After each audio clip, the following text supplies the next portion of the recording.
ఓం శాంతి. ఈరోజు Murali date 23 June 2025. బాబా చెప్తున్నారు, మధురమైన పిల్లలు, మీ మొట్టమొదటి పాఠం నేను ఆత్మను, శరీరం కాదు. ఆత్మాభిమానులుగా ఉంటే తండ్రి స్మృతి ఉంటుంది.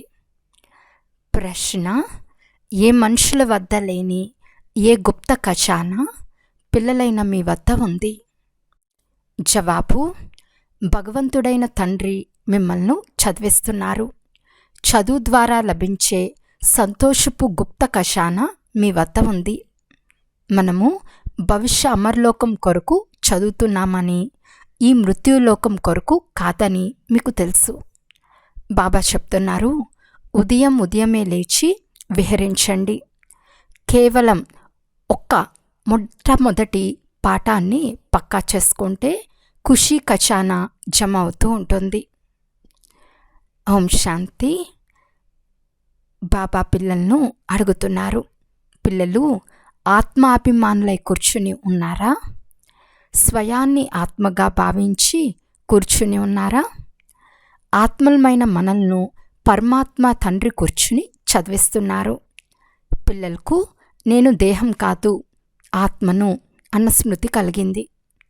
పిల్లలను దేహీ అభిమానులుగా చేసేందుకే శ్రమ పడవలసి వస్తుంది. పిల్లలు ఆత్మాభిమానులుగా ఉండలేరు. క్షణక్షణం దేహాభిమానంలోకి వచ్చేస్తారు. కనుకనే బాబా ఆత్మాభిమానులుగా ఉంటున్నారా అని అడుగుతారు. ఆత్మాభిమానులుగా ఉంటే బాబా స్మృతి వస్తుంది. దేహాభిమానులుగా ఉంటే లౌకిక బంధుమిత్రులే గుర్తుకొస్తారు. మొట్టమొదట మేము ఆత్మలము అని గుర్తుంచుకోవాలి. ఆత్మనైన నాలో 84 జన్మల పాత్ర నిండి ఉంది. ఇది పక్కా చేసుకోవాలి. మనము ఆత్మలము.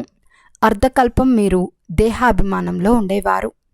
ఇప్పుడు కేవలం సంగం యుగంలో మాత్రమే పిల్లలు ఆత్మాభిమానులుగా చేయబడతారు. స్వయాన్ని దేహంగా భావిస్తే తండ్రి గుర్తురారు. కావున మొట్టమొదట ఈ పాఠాన్ని పక్కా చేసుకోండి. ఆత్మలమైన మనము అనంతమైన తండ్రి పిల్లలము. దైహిక తండ్రిని స్మృతి చేయటం ఎప్పుడూ నేర్పించబడదు. ఇప్పుడు తండ్రి చెప్తున్నారు, పారాలౌకిక తండ్రినైనా నన్ను స్మృతి చేయండి. ఆత్మాభిమానులుగా అవ్వండి. దేహాభిమానులుగా అవ్వటం వలన దేహ సంబంధాలు గుర్తుకొస్తాయి. స్వయాన్ని ఆత్మగా భావించి తండ్రిని స్మృతి చేయండి. ఇందులోనే శ్రమ ఉంది. ఇది ఎవరు తెలిపిస్తున్నారు? మన ఆత్మల తండ్రి. వారిని అందరూ స్మృతి చేస్తారు. బాబా రండి, వచ్చి ఈ దుఃఖం నుండి ముక్తం చేయండి అని స్మృతి చేస్తూ ఉంటారు. ఈ చదువు ద్వారా మనం భవిష్యత్తులో శ్రేష్ఠ పదవిని పొందుతామని పిల్లలకు తెలుసు. ఇప్పుడు మీరు పురుషోత్తమ సంగం యుగంలో ఉన్నారు. ఇప్పుడు ఈ మృత్యులోకంలో ఉండరాదు. ఈ మన చదువు భవిష్య 21 జన్మల కొరకు. మనం సత్యుగం అమర్లోకం కొరకు చదువుతున్నాము. అమరుడైన మన తండ్రి మనకు జ్ఞానం వినిపిస్తున్నారు. కనుక ఇక్కడ కూర్చున్నప్పుడు మొట్టమొదట స్వయాన్ని ఆత్మగా భావించి తండ్రి స్మృతిలో ఉన్నప్పుడే వికర్మలు వినాశనమవుతాయి. ఇప్పుడు మనం సంగం యుగంలో ఉన్నాము. బాబా మనల్ని పురుషోత్తములుగా చేస్తున్నారు. నన్ను స్మృతి చేస్తే మీరు పురుషోత్తములుగా అవుతారని చెప్తున్నారు. మనుషుల నుండి దేవతలుగా చేసేందుకు నేను వచ్చాను. సత్యుగంలో మీరు దేవతలుగా ఉండేవారు. ఇప్పుడు మెట్లు ఎలా దిగుతూ వచ్చామో మీకు తెలుసు. మన ఆత్మలో 84 జన్మల పాత్ర నిండి ఉంది. ఈ విషయము ప్రపంచంలో ఎవరికీ తెలియదు. ఆ భక్తి మార్గం వేరు, ఈ జ్ఞాన మార్గం వేరు. ఏ ఆత్మలనైతే తండ్రి చదివిస్తున్నారో వారికి మాత్రమే తెలుసు, మరెవ్వరికీ తెలియదు. ఇది భవిష్యత్తు కొరకు గుప్త ఖజానా. మీరు అమర్లోకం కొరకు చదువుతున్నారు, ఈ మృత్యులోకం కొరకు కాదు. ఇప్పుడు తండ్రి చెప్తున్నారు, ఉదయమే లేచి విహరించండి. మొట్టమొదటి పాఠాన్ని స్మృతి చేయండి. నేను ఆత్మను, శరీరం కాదు. మా ఆత్మిక తండ్రి మమ్మల్ని చదివిస్తారు. ఈ దుఃఖ ప్రపంచం ఇప్పుడు పరివర్తన అవుతుంది. సత్యుగం సుఖ ప్రపంచం. బుద్ధిలో మొత్తం జ్ఞానమంతా ఉంది. ఇది ఆధ్యాత్మిక జ్ఞానం. తండ్రి జ్ఞానసాగర్లు. వారు ఆత్మిక తండ్రి. వారు ఆత్మలకు తండ్రి. మిగిలిన వారందరూ దేహానికి సంబంధించిన వారు. ఇప్పుడు దేహ సంబంధాలను వదిలి ఒక్కరితోనే సర్వ సంబంధాలు జోడించాలి. నాకు ఒక్కరు తప్ప మరెవ్వరూ లేరని కూడా పాడతారు. మనము ఒక్క తండ్రిని మాత్రమే స్మృతి చేస్తాము. దేహాన్ని కూడా స్మృతి చేయము. ఈ పాత దేహాన్ని వదిలేయాలి. ఈ శరీరాన్ని ఎలా వదలాలనే జ్ఞానం కూడా మీకు లభిస్తుంది. స్మృతి చేస్తూ చేస్తూ శరీరాన్ని వదిలేయాలి. అందుకే బాబా చెప్తున్నారు, ఆత్మాభిమానులుగా అవ్వండి. మీలో మీరే బాగా కంఠస్థం చేయండి. బీజమైన తండ్రిని మరియు వృక్షంను స్మృతి చేయాలి. శాస్త్రాల్లో ఈ కల్పవృక్షం వృత్తాంతం ఉంది. జ్ఞానసాగర్లైన తండ్రి మనల్ని చదివిస్తున్నారని కూడా పిల్లలకు తెలుసు. చదివించేవారు ఏ మనిషి మాత్రులు కాదు. చదువునైతే చదవాలి కదా అని దీన్ని పక్కా చేసుకోవాలి. సత్యుగంలో కూడా దేహదారులే చదివిస్తారు. వీరు దేహదారి కాదు. నేను పాత దేహాన్ని ఆధారంగా తీసుకొని మిమ్మల్ని చదివిస్తున్నానని చెప్తున్నారు. కల్పకల్పం నేను మిమ్మల్ని ఇలాగే చదివిస్తాను. మళ్ళీ కల్పం తర్వాత కూడా ఇలాగే చదివిస్తాను. ఇప్పుడు నన్ను స్మృతి చేస్తే మీ వికర్మలు వినాశనమవుతాయి. నేను పతిత పావనుడును. నన్ను మాత్రమే సర్వశక్తివంతుడని అంటారు. కానీ మాయ కూడా తక్కువైందేమీ కాదు. అది కూడా శక్తిశాలియే. ఎక్కడి నుండి పడేసింది? ఇప్పుడు స్మృతి వస్తుంది కదా. 84 జన్మల చక్రానికి మహిమ కూడా ఉంది. ఇది మనుషుల విషయం. చాలామంది జంతువులు ఏమవుతాయని అడుగుతారు. అరే, ఇక్కడ జంతువులు మాటే లేదు. తండ్రి కూడా పిల్లలతోనే మాట్లాడతారు. వెలుపల వారికి తండ్రి గురించి తెలియనే తెలియదు. మరి వారేం మాట్లాడతారు? మేము బాబాను కలవాలనుకుంటున్నామని కొందరు చెప్తారు. కానీ ఏమీ తెలియదు. కూర్చుని విరుద్ధంగా ప్రశ్నిస్తూ ఉంటారు. 7 రోజుల కోర్సు తర్వాత కూడా వీరు మన అనంతమైన తండ్రి అని పూర్తిగా అర్థం చేసుకోరు. ఎవరైతే పాత భక్తులున్నారో, ఎవరైతే చాలా భక్తి చేసి ఉంటారో వారి బుద్ధిలో జ్ఞాన విషయాలన్నీ కూర్చుంటాయి. భక్తి తక్కువగా చేసి ఉంటే బుద్ధిలో జ్ఞానం కూడా తక్కువగా కూర్చుంటుంది. మీరు అందరికంటే పాత భక్తులు. భగవంతుడు భక్తికి ఫలం ఇచ్చేందుకు వస్తారని మహిమ కూడా చేస్తారు. కానీ ఇది ఎవ్వరికీ కొంచెం కూడా తెలియదు. జ్ఞాన మార్గం, భక్తి మార్గం పూర్తిగా వేరువేరుగా ఉంటాయి. పూర్తి ప్రపంచమంతా భక్తి మార్గంలో ఉంది. కోటిలో ఎవరో ఒక్కరు వచ్చి ఈ చదువును చదువుకుంటారు. అర్థం చేయించడం చాలా మధురంగా ఉంటుంది. 84 జన్మల చక్రాన్ని కూడా మనుషులే అర్థం చేసుకుంటారు కదా. ఇంతకుముందు మీకేమీ తెలిసేది కాదు. శివుని గురించి కూడా తెలిసేది కాదు. శివుని మందిరాలు ఎన్ని ఉన్నాయి? శివుణ్ణి పూజిస్తారు, జలాభిషేకం చేస్తారు, శివాయ నమః అని అంటారు. కానీ ఎందుకు పూజిస్తున్నారో కొంచెం కూడా తెలియదు. లక్ష్మీనారాయణను కూడా ఎందుకు పూజిస్తారో, వారు ఎక్కడికి వెళ్తారో ఏమీ తెలియదు. భారతవాసులకు మాత్రమే తమ పూజ్యుల గురించి పూర్తిగా తెలియదు. క్రైస్తవులకు యేసుక్రీస్తు ఏ సంవత్సరంలో వచ్చి స్థాపించారో తెలుసు. శివబాబా గురించి ఎవరికీ తెలియదు. పతిత పావనులు అని కూడా శివుణ్ణే అంటారు. వారే సర్వశ్రేష్ఠులు కదా. వారికి అందరికంటే ఎక్కువ సేవ చేస్తారు. వారు సర్వుల సద్గతి దాత. మిమ్మల్ని ఎలా చదివిస్తారో చూడండి.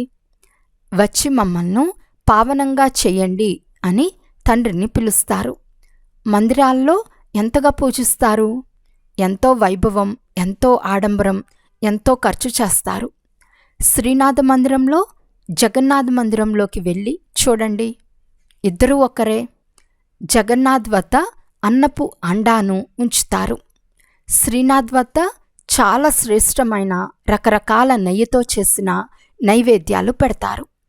వ్యత్యాసం ఎందుకుంది? కారణం ఉండాలి కదా.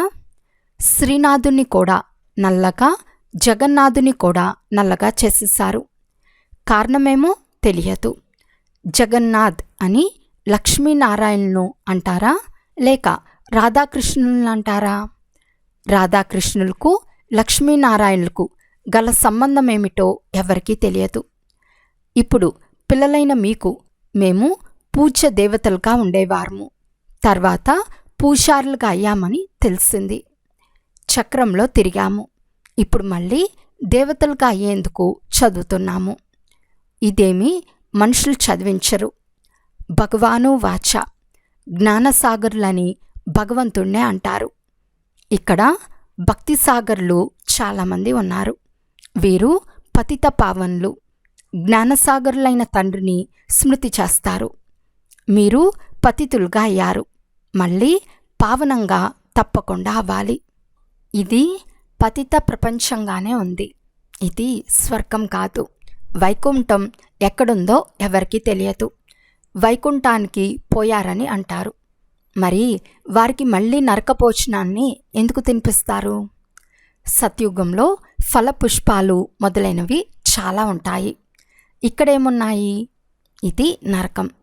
బాబా ద్వారా మేము స్వర్గవాసులుగా అయ్యే పురుషార్థం చేస్తున్నామని మీకు తెలుసు. పతితుల నుండి పావనంగా అవ్వాలి. తండ్రి యుక్తిని తెలియచేశారు. కల్పకల్పం తండ్రి కూడా యుక్తిని తెలియజేశారు. నన్ను స్మృతి చేస్తే వికర్మలు వినాశనం అవుతాయి. ఇప్పుడు మనం పురుషోత్తమ సంగం యుగంలో ఉన్నామని మీకు తెలుసు. మీరు కూడా బాబా మేము 5000 సంవత్సరాల క్రితం ఇలా అయ్యాము అని మీరే చెప్తారు. కల్పకల్పం ఈ అమర్ కథను బాబా ద్వారా వింటామని మీకు తెలుసు.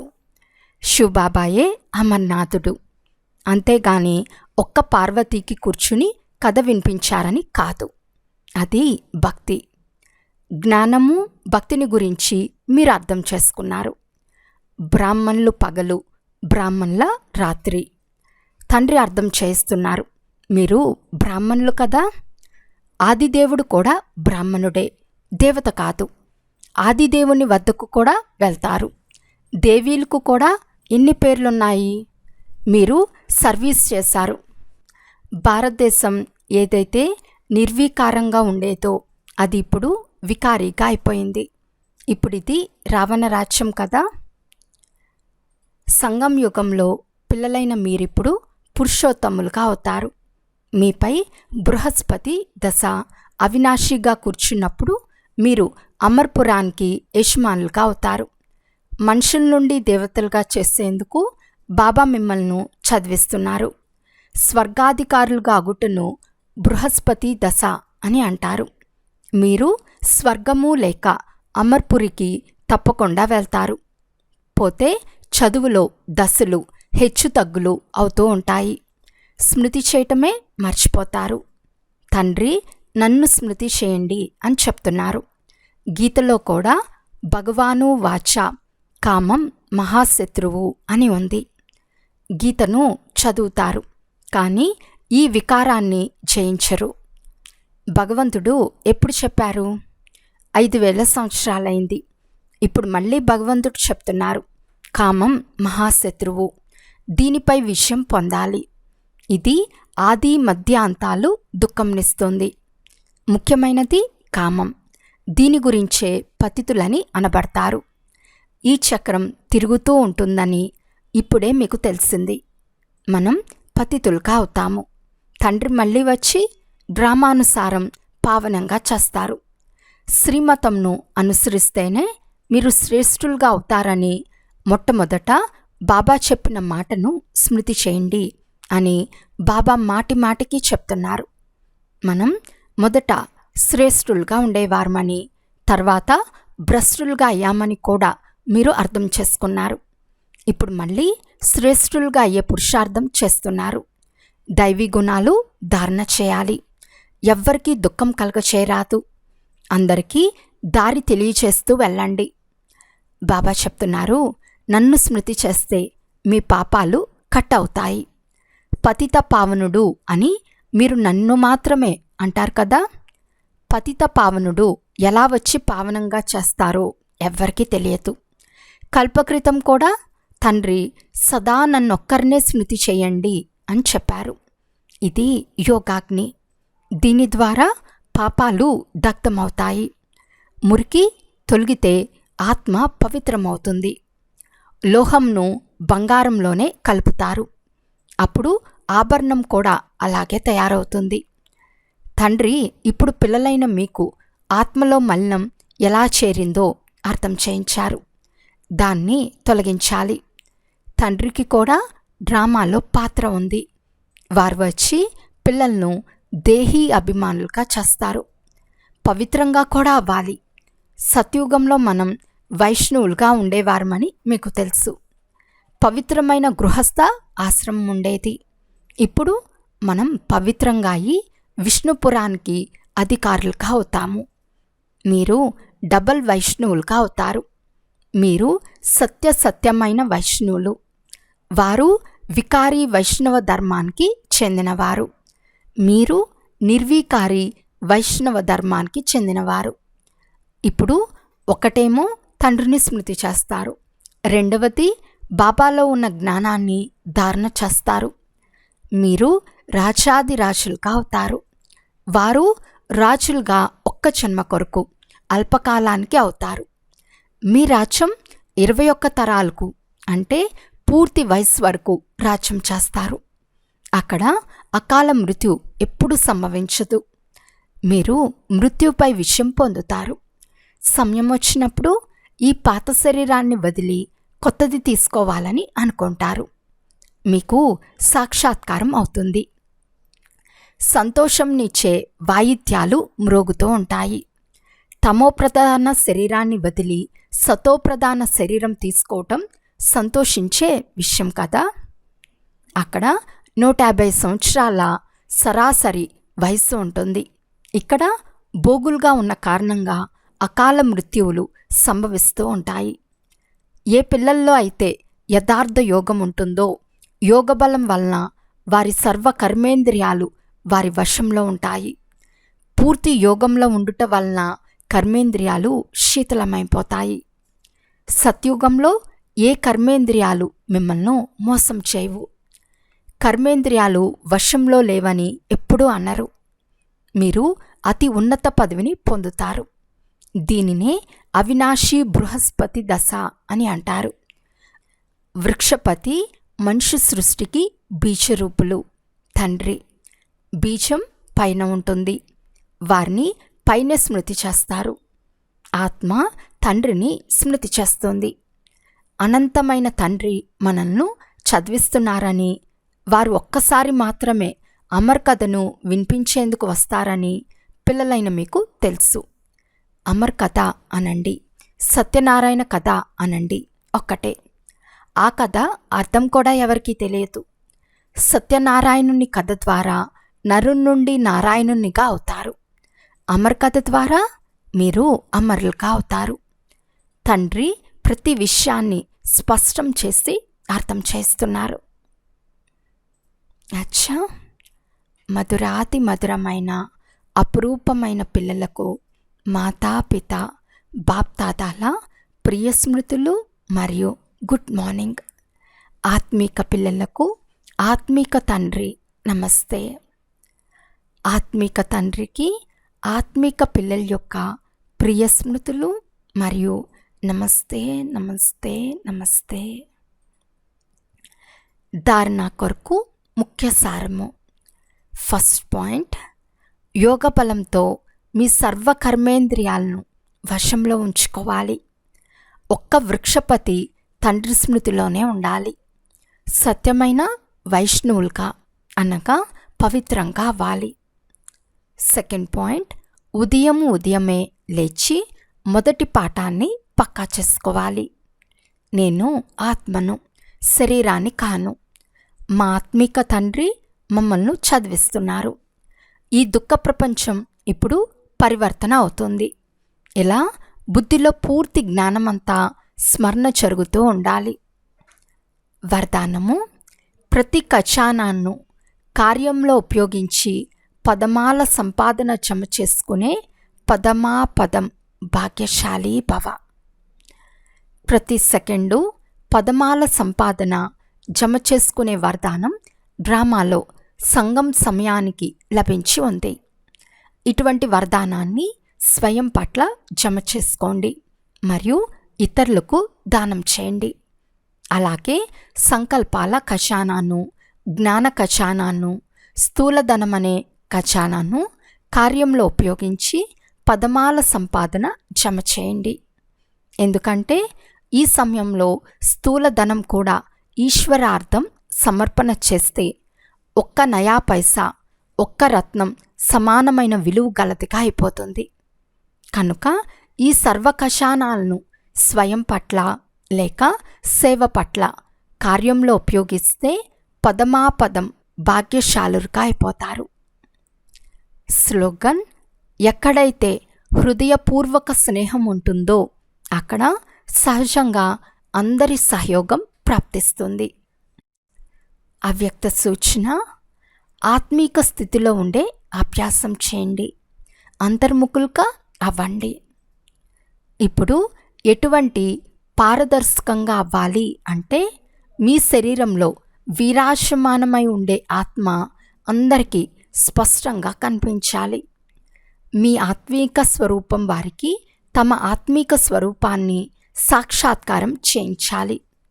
దీనినే అవ్యక్తము లేక ఆత్మీక స్థితి అని అనుభవం చేయించటం అని అంటారు. అచ్చా, ఓం శాంతి.